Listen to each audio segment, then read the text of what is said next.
اعوذ باللہ من الشیطان الرجیم بسم اللہ الرحمن الرحیم قال رسول اللہ صلی اللہ علیہ وآلہ وسلم انی تارک فیکم الثقلین کتاب اللہ و عطرتی اہل بیتی۔ السلام علیکم ورحمۃ اللہ وبرکاتہ۔ سامعین اکرام، آج آپ کی خدمت میں جناب خدیجۃ الکبریٰ سلام اللہ علیہا کے حوالے سے گفتگو کرنی ہے۔ تو بی بی کے موضوع پر گفتگو کرنے سے پہلے ایک جانب توجہ دلانا بہت ضروری ہے کہ آج ہم جتنے بھی مسلمان ہیں اور دنیا کے جس کونے پر ہم آباد ہیں، ہم کلمہ پڑھ کے بہت خوش ہوتے ہیں، ہم روزہ رکھ کے بہت خوش ہوتے ہیں، ہم نماز پڑھ کے بہت زیادہ خوش ہوتے ہیں، ہم حلال چیزیں کھا کے بہت خوش ہوتے ہیں، حرام چھوڑ کر بہت زیادہ خوش ہوتے ہیں، قرآن مجید کی تلاوت کر کے بہت زیادہ خوش ہوتے ہیں، اور اپنے آپ کو نیک، بہترین اور اچھا کہلوانا ہمیں بہت اچھا لگتا ہے۔ آج خدا را ایک لحظے کے لیے اس جانب بھی متوجہ ہو کہ یہ کوئی بھی اچھائی ہمیں آج نصیب نہ ہوتی اگر دو ہستیاں موجود نہ ہوتی، ایک جناب خدیجۃ الکبریٰ اور دوسرے حضرت ابو طالب۔ آج جتنی بھی ہم عبادات کر رہے ہیں اور جتنا اپنے اندر ایمان محسوس کر رہے ہیں، یہ صدقہ ہے ان دو ہستیوں کا کہ جن دو ہستیوں نے پیغمبر اکرم کے ساتھ ایسی وفا کی کہ ایسی وفا دنیا نے آج تک نہیں دیکھی۔ ایک وہ ہستی حضرت ابو طالب کہ جس نے اپنی حیات میں پیغمبر اکرم کا دفاع ایسا کیا کہ فرمایا، بیٹا جب تک میں زندہ ہوں کوئی ہاتھ تیری طرف نہیں بڑھ سکتا اور کوئی میلی آنکھ تیری طرف نہیں اٹھ سکتی، اور جب اس دنیا سے خود چلے گئے تو اپنی اولاد میں اس سلسلے کو ایسا رائج کر کے گئے کہ ان کے گھر کے مرد کیا، ان کے گھر کی خواتین بھی اپنا سب کچھ دیتی رہیں اور بچاتی رہیں تو پیغمبر اکرم کے اس مشن کو بچاتی رہیں۔ اور دوسرے سے پہلے ملیکۃ العرب کے نام سے مشہور تھی، جس کے تجارتی قافلوں کی تعداد اہل تاریخ نے جب لکھی تو کہا کہ 80,000 اونٹ جس کے تجارت کے لیے جاتے ہوں۔ اتنی بڑی رئیسہ، اور کتنا بڑا احسان ہے اس کا ملت اسلامیہ پر کہ وہ اتنی بڑی دولت خرچ کر دی کہ لوگوں کو پتہ چلے کہ ان کا خالق کون ہے، ان کا مالک کون ہے، ان کا رازق کون ہے، حلال کیا ہے اور حرام کیا ہے۔ اور خود یہ بی بی فاقے کاٹتی رہی، خود یہ بی بی درختوں کے پتے کھاتی رہی۔ اس رمضان کے مہینے کے اندر خدا را اے کلمہ گو، ان دو ہستیوں کے احسان کو مت بھولو۔ انہی کی بدولت آج یہ سعادتیں ہیں، آج یہ برکتیں ہیں، آج یہ رحمتیں نازل ہو رہی۔ کوئی تحریک اس وقت تک کامیاب نہیں ہو سکتی جب تک اس تحریک کو حفاظت کرنے والے افراد میسر نہ ہوں۔ تیری تحریک اسلام کو تو دو قسم کی چیزوں کی ضرورت تھی، ایک دولت اور ایک طاقت، اور قرآن نے، خدا کی ذات نے قیامت تک کے لیے ہر دشمن ابو طالب اور ہر دشمن جناب خدیجۃ الکبریٰ کو منہ توڑ جواب دیا ہے کہ جو کچھ تم نے لوگوں کے ذہنوں میں بھرنا ہے بھر لو، لیکن کبھی حقیقت پسند لوگوں کو تم گمراہ نہ کر سکو گے۔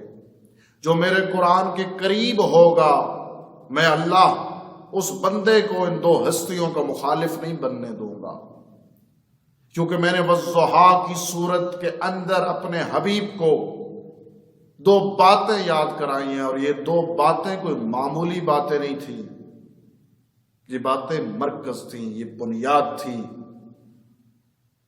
اے میرا حبیب، الم یجدک یتیما فآویٰ، کیا تو یتیم نہیں تھا اور ہم نے تجھے سہارا نہیں دیا؟ ہم ہی تو تھے جنہوں نے تجھے سہارا دیا۔ اور میرا حبیب، میں نے جو تجھے سہارا دیا، میرے سہارے کا نام ابو طالب ہے۔ خدا جسے قرآن میں اپنا سہارا کہے اسے ابو طالب کہتے ہیں۔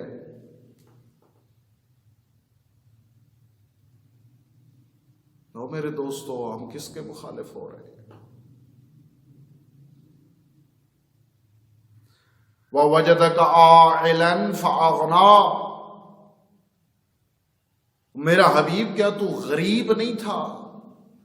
تجھے غنی ہم نے کیا، تجھے دولت مند ہم نے کیا۔ تو ہم نے کیا نا، تو ہم نے تجھے خدیجۃ الکبریٰ کے ذریعے سے دولت مند کیا۔ دو سہارے اللہ نے جو نبی کو عطا کیے، ایک ابو طالب ہیں، ایک جناب خدیجۃ الکبریٰ۔ اور افسوس ہے ان عقلوں پر جو اپنے آپ کو بڑا صاحب عقل کہتے ہیں اور اس بات کے اندر ان کو سمجھ نہیں آ رہی ہوتی۔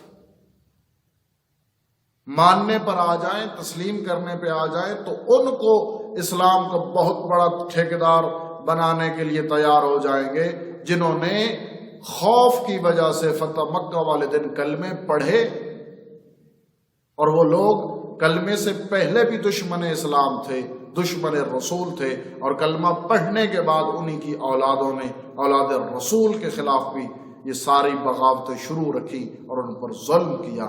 ماننے پہ آ جائیں تو انہیں مسلمان ماننا شروع کر دیتے ہیں، اور اگر منکر ہو جائیں تو اس ہستی کے منکر ہو جاتے ہیں کہ جو کہہ رہی تھی اے میرا بھتیجا دعوت توحید دینی ہے تو گھر ابو طالب کا موجود ہے۔ اور خدا کو بھی اگر اپنے حبیب کا نکاح پڑھوانے کے لیے کسی ہستی کو اتنا اعتبار اور اتنا قابل اعتماد سمجھا تو وہ روح زمین پر ابو طالب کے علاوہ کوئی اور ہستی موجود نہ تھی۔ میرے دوستو، جناب خدیجۃ الکبریٰ جو معمولی ہستی تھی، حسنین جوانان جنت کے سردار ہیں، اور حسنین کی جنت کا نام فاطمہ زہرا ہے، اور فاطمہ زہرا کی جنت جو بنے اسے خدیجۃ الکبریٰ کہتے ہیں۔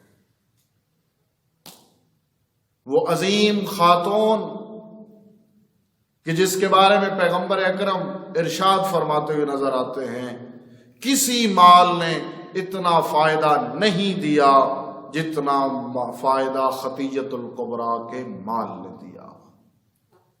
اور پھر ایک جگہ تو فرمایا تھا ما قام ولا استقام الدین الا بسیف علی و مول خدیجہ، یہ دین اسلام اس وقت تک قائم و مضبوط ہو ہی نہیں سکتا تھا جب تک ذوالفقار علی اور مال خدیجہ نہ ہوتا۔ خود رسول اللہ کی اپنی زوجہ ایک کہتی ہیں کہ میں نے رسول اللہ کو جب دیکھا کہ وہ جناب خدیجۃ الکبریٰ کا ذکر کر کے بہت غمگین ہو رہے ہیں، تو میں نے کہا یا رسول اللہ، وہ تو ایک بوڑھی خاتون تھی، اللہ تعالیٰ نے اب تو آپ کو جوان بیویاں عطا کی ہیں، وہ تو بوڑھیا تھی۔ تو کہا رسول اللہ کے چہرے پہ جلال آیا اور فرمانے لگے تو کیا جانے کہ خدیجۃ الکبریٰ کیا ہے؟ جب لوگ میرا انکار کر رہے تھے وہ اس وقت مجھ پر ایمان لائی، اور جب میں فقیر اور غربت کی زندگی گزار رہا تھا اس وقت اس نے دولت دے کے مجھے غنی کر دیا، اور جب لوگ مجھے ابتر کا طعنہ دے رہے تھے بطول جیسی بیٹی دے کے مجھے خیر کثیر بنا دیا۔ اور جناب خدیجۃ الکبریٰ ہمارے لیے ایک نمونہ عمل ہے۔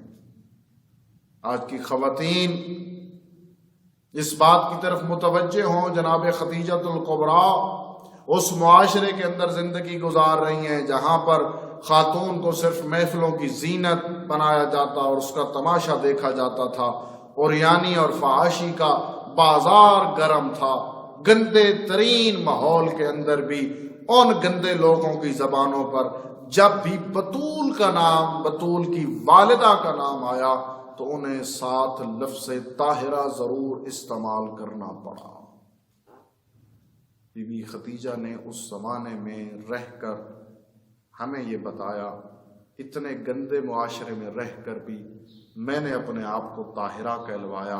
اس کا مطلب یہ ہے کہ اگر انسان ذہنی طور پر مضبوط ہو، اپنے ارادوں میں مضبوط ہو، تو ماحول اس پر اثر نہیں کرتا بلکہ وہ ماحول کو شکستیں دیتا ہے۔ خدا ہمیں ان ہستیوں کے کردار پڑھنے، سمجھنے، عمل کرنے اور ان سے اپنی زندگیوں کو کامیاب کرنے کی توفیق عطا فرمائے۔